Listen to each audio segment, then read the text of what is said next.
90% से ज्यादा बच्चे वृत्त वाले क्वेश्चन में गलती करते हैं क्योंकि उन्हें फॉर्मूला नहीं पता और फॉर्मूला के साथ साथ कॉन्सेप्ट ही नहीं पता है कि परिधि और क्षेत्रफल का फॉर्मूला हम कब लगाएं। अगर आप भी कंफ्यूजन का शिकार होते हैं तो ये वीडियो एंड तक जरूर देखें, एक एक कॉन्सेप्ट आपका कंप्लीट हो जाएगा। चलिए बच्चा ध्यान से देखिए, ये होता है आपका सर्कल, ठीक है, इसी को हम लोग बोलते हैं वृत्त। वृत्त का ये होता है केंद्र, केंद्र से जो हम खींचते हैं एक लाइन जो वृत्त के किसी भाग पे टच करता है उसको हम बोलते हैं त्रिज्या। इसको क्या बोलते हैं बाबू? त्रिज्या। त्रिज्या को हम यहां से बोलेंगे आर, आर फॉर रेडियस, तो हम आर बोलेंगे। इसी त्रिज्या को अगर दूसरे साइड भी हम टच कर दें ऐसे करके ये, तो ये पूरा लाइन जो बन गया बाबू, ये पूरा लाइन, इस पूरे लाइन को हम बोल देंगे व्यास। क्या बोल देंगे? व्यास, जिसको अब से हम लोग बोलेंगे डायमीटर। यानी कि ये पूरा कितना है? डायमीटर। लेकिन यहां से यहां तक कितना है? रेडियस, और यहां से यहां तक कितना है? रेडियस। यानी कि डायमीटर जो होगा 2 रेडियस के बराबर होगा। इसीलिए जब भी हम रेडियस निकालेंगे तो डायमीटर को हम आधा कर देंगे, व्यास को आधा कर देंगे, तो हमको त्रिज्या निकल जाएगा हमारे पास। अगर हमारे पास त्रिज्या है, व्यास निकालना है, तो त्रिज्या को डबल कर देंगे क्योंकि त्रिज्या त्रिज्या। ठीक है बच्चा।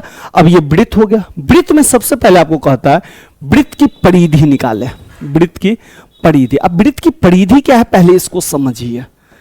देखिए बाबू सिंपल, जैसे मैंने एक सर्कल ऐसे ड्रॉ किया, मान लेते हैं इस सर्कल के इस पॉइंट को मैंने यहां से तोड़ दिया, ठीक है, और यहां से तोड़ने के बाद ऐसे खींच दिया। खींच सकता हूं मैं? बिल्कुल खींच सकता हूं।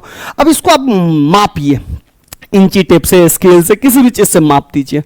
ये जो लेंथ जितना होगा ना उसी को हम बोलते हैं परिधि। तो वृत्त की जो परिधि होती है उसका फॉर्मूला होता है 2 पाई आर।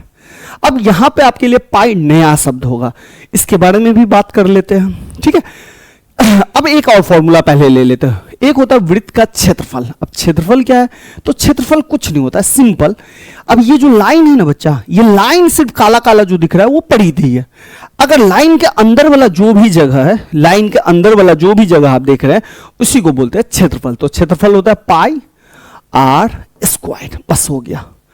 अब ये पाई क्या है? तो पाई हमेशा ध्यान रखेंगे अपरिमेय संख्या होता है, ठीक है। पाई का जो वैल्यू होता है बच्चा या तो 22/7 होता है या 3.14 के बराबर होता है। यही अगर क्वेश्चन ने दिया है तो क्वेश्चन वाला यूज करेंगे, नहीं तो मोस्टली हम जो है 22/7 यूज करके हम अपना काम चला लेंगे, ठीक है बाबू। यहां तक वृत्त की परिधि 2 पाई आर याद रखेंगे और पाई आर स्क्वायर क्षेत्रफल याद रखेंगे। आर क्या है? त्रिज्या है, यानी कि पहले त्रिज्या आप निकालिए। चलिए तो देखते हैं बाबू पहला क्वेश्चन। कह रहा है यदि किसी वृत्त की त्रिज्या 7 सेंटीमीटर है तो त्रिज्या को हम लोग क्या बोलते हैं? आर बोलते हैं। तो आर लगा दीजिए 7 सेंटीमीटर। फिर कह रहा है उसका क्षेत्रफल ज्ञात कीजिए। किसका? वृत्त का। अगर आप पिक्चर बनाना चाहते हैं तो पिक्चर भी बना सकते हैं, नहीं बनाना है मत बनाइए। तो ये केंद्र हो गया, ये आर बराबर 7 सेंटीमीटर। तो भैया लिख दीजिए वृत्त का क्षेत्रफल बराबर कितना हो गया? वृत्त का क्षेत्रफल का फॉर्मूला पाई आर स्क्वायर। पाई का वैल्यू अभी याद कर लीजिए 22/7 होता ही होता है और 3.14। फिर क्या है? गुना, कुछ नहीं तो गुना।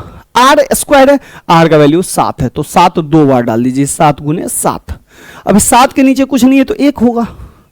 अब यानी कि ऊपर नीचे हम काट सकते हैं। तो ये 7 से ये 7 गया, कट गया, बच गया 22 और 7। 22 और 7 को गुना कर देंगे तो कितना आ जाएगा? 154। तो 154 सेंटीमीटर स्क्वायर, ये आपका आंसर आ गया। चलिए इसी तरीके से एक और क्वेश्चन देख लेते हैं।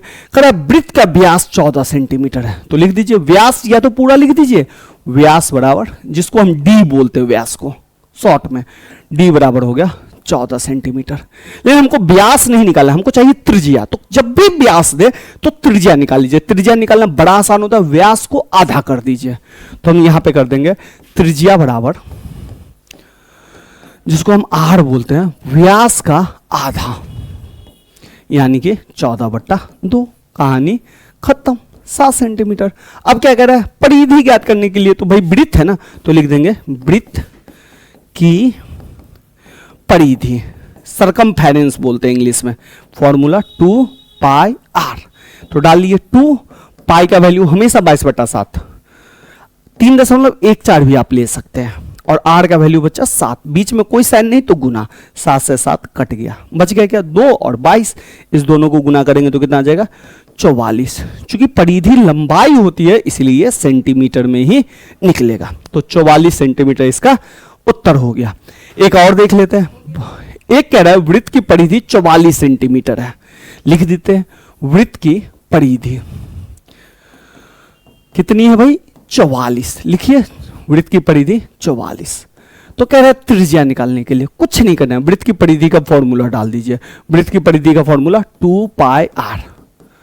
अब क्या करेंगे, कुछ नहीं करिए, जो जो वैल्यू आपको आता है वो डाल दीजिए, जैसे 2 पाई का वैल्यू 22/7, r का वैल्यू नहीं है निकालना है, और ये 44।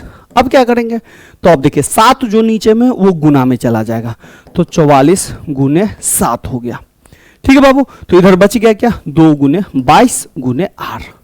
अब ध्यान से देखिए ये जो है r के साथ ये दोनों क्या है बच्चा गुना में, तो गुना वाला किधर चला जाएगा भागा में, तो इधर बच गया r, इधर हो गया 44 गुने 7, और नीचे में जो इधर गुना है वो इधर नीचे आ जाएगा भागा में 2 गुने 22। अब काट दीजिए, 22 को अगर 2 से काटेंगे 44, और 2 से 2 कट गया, बच गया रेडियस 7 सेंटीमीटर।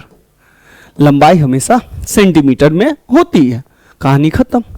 इसी तरीके से अब ये क्वेश्चन क्षेत्रफल दिया है, जैसे हमने परिधि में फॉर्मूला डाला वैसे क्षेत्रफल का फॉर्मूला डालिए, और मुझे ये आंसर आप लोग होमवर्क में, यानी कि होमवर्क है आप लोगों के लिए, आप लोग जरूर इस क्वेश्चन को सॉल्व कीजिए और कमेंट में आंसर बताइए। अगर आप लोग यहां तक रुके हुए हैं तो चैनल को सब्सक्राइब करें और अपने दोस्तों को जरूर शेयर करें, और जो भी कॉन्सेप्ट में दिक्कत है आप मुझे जरूर कमेंट में बताएं।